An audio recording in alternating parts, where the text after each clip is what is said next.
मेरा प्रणाम। दादा, सबसे पहले तो मेरे को बड़ी खुशी है कि मैं अपने घर के परिवार के पटेलों के बीच में बैठा। ऐसा आशीर्वाद रोज रोज नहीं मिलता। बहुत बढ़िया। और आज जिस स्थिति में हम है ना, ये अजीब सी स्थिति है, क्योंकि हम केवल जो ज्यादातर लोग बात करते हैं, हम सरसरी बात कर जाते हैं। गहरी बात क्या है, मैं आपको थोड़ी सी गहरी बात बताने की कोशिश करूंगा। अगर कहीं लगे कि मैं गलत कह रहा हूं तो मुझे बता देना, तो मैं ठीक करने की कोशिश करूंगा। 17 साल हो गए साहब संघर्ष करते करते।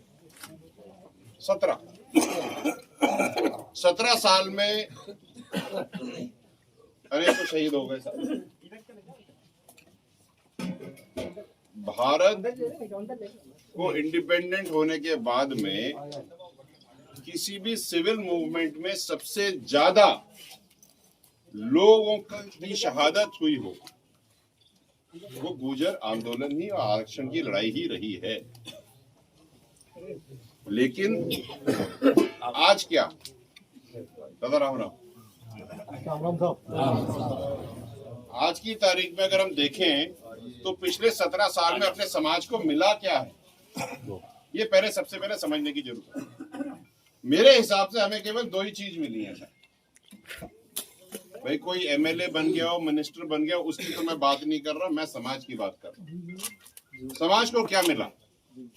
समाज को एक 5% आरक्षण मिला जो 2019 में मिला, और उस अब से करीब 10 साल पहले आपको देवनारायण योजना मिली। इसके अलावा समाज को कुछ और मिला हो तो मुझे बताओ। नहीं मिला साहब। अब आज की तारीख में 73 शहीद, 17 साल का संघर्ष, 5% आरक्षण, और वो भी पूरा नहीं मिल रहा। ये बात समझने वाली।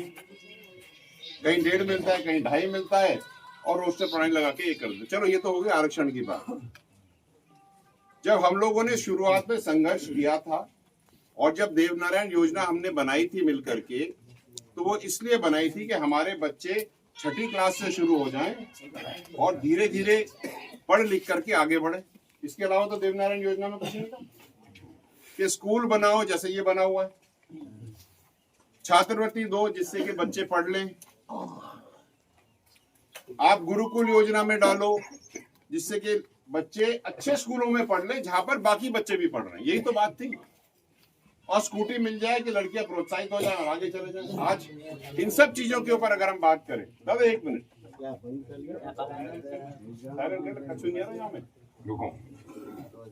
आज की तारीख में देवनारायण स्कूटी योजना नहीं मिल रही। मिल रही है क्या? नहीं मिल रही। स्कूटियां सड़ रही हैं, सड़कें पड़ी हुई हैं साहब। और आज अखबार में पढ़ा है मैंने कि भजन लाल जी कह रहे हैं कि उन स्कूटियों को ठीक करा करके दो, जो सड़ गई है उसमें पाइप लगा के दोगे तो क्या करोगे? कहीं लीक होगा तो कौन जिम्मेदार होगा? दूसरी चीज, ये जो स्कूटियां पड़ी हुई हैं, इनके इंश्योरेंस हो चुके हैं। अगर आपकी बेटी के नाम से इंश्योरेंस हो चुका है, उसको मिलना था, और वो कोई और चला रहा है उस स्कूटी को, और किसी का देहांत उस स्कूटी से हो जाए तो जेल कौन जाएगा? तुम्हारी बेटी जो घर में बैठी थी। सही है कि नहीं है? कर क्या रहे हो यार? स्कूटी के लिए पिछले साल 90 करोड़ का बजट था साहब देवनारायण योजना में। 90 करोड़ में से केवल 19 लाख रुपए खर्च किए गए, और कहते कि साहब हम तो दे दी। अरे जब खरीदी नहीं तो देंगे कहां से? आपकी जो छात्रवृत्ति मिलती है बच्चों को, आज आवेदन करो, आपकी किस्मत अच्छी है तो वेरीफाई हो जाएगा, नहीं तो वेरीफाई नहीं होगा, और वेरीफाई होगा तो कम से कम 2-3 साल बाद मिलेगा। इतने भरोटा भर भर के एप्लीकेशन पड़े छात्रवृत्ति के, जिनका क्रियान्वयन ही नहीं हुआ। इसकी दिक्कत क्या आ रही है समझो। बच्चा आज 12वीं में है, उसने बोला मुझे छात्रवृत्ति चाहिए, और 3 साल तक उसको दी नहीं, तो या तो माँ बाप ने अपने जेवर बेचे या जमीन बेचे, तभी तो पढ़ाया है। और देवनारायण योजना के पैसे तो उसको छात्रवृत्ति देके पढ़ाने के लिए थे, तुमने करा ही नहीं। सही है कि नहीं दादा? हमारी जो देवनारायण योजना है वो केवल बच्चों को पढ़ाने के लिए और आगे पैरों पे खड़ा करने के लिए है। गुरुकुल योजना, जिसके अंदर में स्कूलों में 50-50 बच्चे अपन भेजते हैं एग्जाम दिला करके, उसकी स्थिति समझो। 10 साल पहले 54,000 रुपए में साल का खर्चा देने के लिए सरकार पैसे देती थी, तब फीस भी 54,000 ही थी। आज उस स्कूल की फीस हो गई 1 लाख रुपए, देते हैं अभी भी 54,000। इससे हो क्या रहा है? बच्चा जब स्कूल, जैसे आप धौलपुर में ले लो, कहो तो मैं नाम भी ले लूं स्कूल का, धौलपुर के स्कूलों में बच्चों को एडमिशन दिला देते हैं, समाज के बच्चों को, और कहते हैं कि 54,000 में मेरा पोसाता नहीं है साहब, खाने वाने का खर्चा मैं पूरा नहीं कर सकता, तो एक काम कर, 54 में से 20 तू ले जा, अपने घर ले जा बच्चे को, 34 में अपने पास रख लेता हूँ, और तो अपने घोड़े पे खूंटे पे बांध करके पढ़ा लीजिए, और साल के आध में आकर के यहाँ पर आके एग्जाम दे दीजिए। अब बताओ, हमने तो बच्चे को पढ़ाने के लिए बनाई थी ना योजना, घोड़े पे बिठाने के लिए थोड़ी बनाई थी। बच्चा पढ़ कहाँ रहा है? हम 20,000 रुपए लेकर के बैठे। हमने जो समाज को आगे बढ़ाने का विचार किया था वो तो खड्डे में पड़ा है। तो 17 साल के संघर्ष का आज की तारीख में क्या स्थिति है, ये है साहब। अब अगर हमने इसको ठीक से नहीं किया तो दिक्कत खड़ी। जब सरकार के लोगों से बोले कि भैया, जैसे हाकिम बात करता रहता है कि भैया समीक्षा होनी चाहिए, समीक्षा की बात करो, तो ऐसे बिदकते हैं जैसे कि चौटी भर दी हो। हमारी विडंबना समझो, मेरी खुद की निजी विडंबना समझो कि जिसको मैं चढ़ूं जिसके ऊपर, वो भी समाज का, और ऊपर से वो भी संघर्ष समिति का, तो मैं मरूं तो काम मरूं। ज्यादा बोलूं तो बोला समाज के छोड़ रहा है। लेकिन अब पानी यहां से यहां हो गया साहब। हम अपने बच्चों की जिंदगी खराब नहीं कर सकते। बड़ी मुश्किल से 250 करोड़ रुपए सालाना बजट है आपका देवनारायण योजना का। उसमें से करीब 30 से 35% बजट हर साल लैप्स हो जाता है। मतलब 90 करोड़ ये लोग घूंट करके पी जाते हैं, खर्च नहीं करते। अब मुझे बताओ कि पिछले 4 साल में कितने नए स्कूल खुले? 90 गुणा 4 कितने होते साहब? कितने होते भैया? 360 करोड़। 360 करोड़ में कितने स्कूल खोल सकते थे? ये है बात, खुल के बात करनी चाहिए अपनी। अरे कल की पता चली क्या हुआ?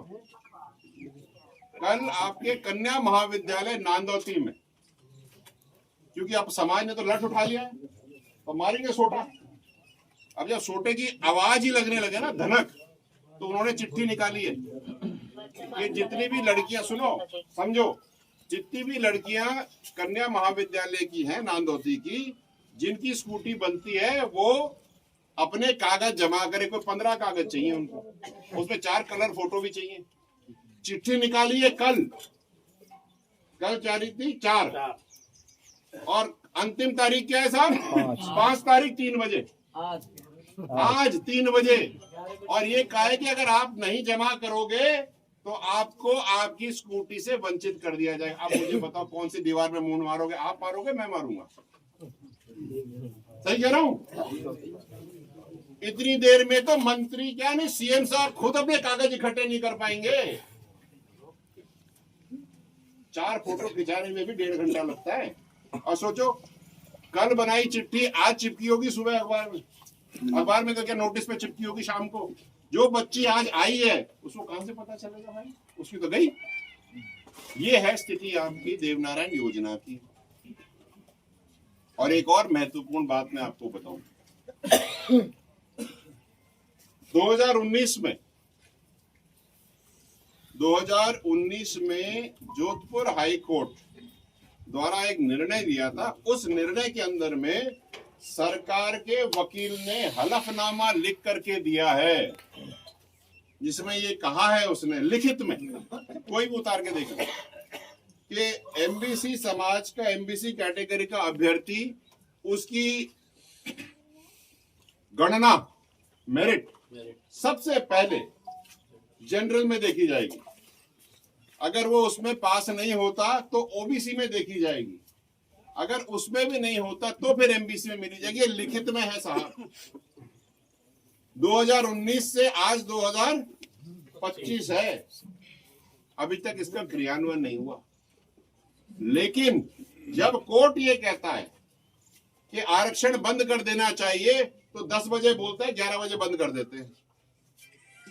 जब अपने समाज के लिए उसके लिए कुछ नकारात्मक चीज कोर्ट कहता है तो तुरंत प्रभाव से उसका क्रियान्वयन हो जाता है, बंद कर देते हैं। लेकिन 6 साल से जो बात कही गई है उसका ये लोग क्रियान्वयन नहीं कर रहे। अब बताओ कहां जाएं? जरूरत तो पड़ेगी ना बोलने की। आज की तारीख में आपके 25 से 26 आरएएस बनते हैं। अगर ये काम हो जाएगा तो आपके 70 बनेंगे एक साल में और आपका आरक्षण डबल हो जाएगा साहब। इसलिए सब लोगों ने बोला काम नहीं हो रहे। 372 वाले बैठे 70 दिन से, मंत्री जी से 2 बार मिलके आ गए, आश्वासन मिल गया उनको, हो नहीं रहा काम। रूप नारायण जी की विधवा बैठी हुई है वहां पे, करना तो काम विजय बेंसला तो नहीं करेगा, हाकिम तो करेगा नहीं, पूरा भगत करेंगे नहीं, करेंगे तो होम मिनिस्टर।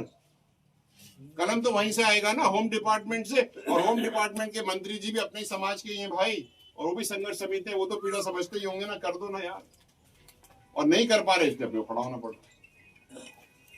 इसलिए बात तो मैंने आपको छोटे में समझा दी, और भी बहुत सारी बातें हैं। मेरा तो आप सबसे छोटा सा इतना सा निवेदन है दादाओं,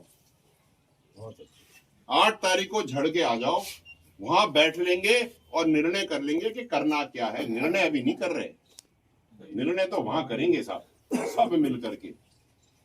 और पूरी बैसलात आएगी तो ऐसा लगेगा ना कि चले चले डमरू बाजार साहब के सब निकले एक साथ, तो पूरा समाज निकलेगा। और मेरे को तो घर वाले मेरे साथ चलेंगे तो याद है, बढ़िया बात। और कहा है। और दूसरी बात, एक चीज और, जो बात किसी ने अभी कही थी, शायद मास्टर जी आपने कही थी, कि कर्नल साहब के जाने के बाद ये लोग सोचने लग गए हैं कि गुजर खत्म है गए। लेकिन ऐसा है